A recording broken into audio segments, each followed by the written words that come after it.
প্রিয় ভাই, যদি আমাদের চরিত্রগুলোকে আমরা হেফাজত রাখি, এতদিন যা হয়েছে সেটাকে যদি অতীত রেখে জীবনের নতুন পৃষ্ঠা খুলি, আমার চোখ কোনো পরনারীকে দেখবে না, আমার চোখ আল্লাহর ভয়ে পানি ছাড়বে, আমার চোখ আল্লাহর কালাম পড়বে, মায়ের চেহারা দেখবে, বাবাকে দেখবে, হালাল জিনিস দেখবে, হারাম জিনিসে চোখ দেখবে না।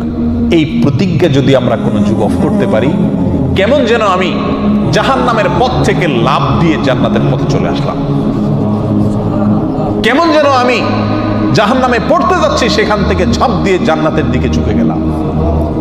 প্রিয় ভাই, এই চোখের গুনাহ, এই চোখ দিয়ে যে হারাম জিনিস আমরা দেখি, এটা কত জঘন্য, এটা কত জঘন্য।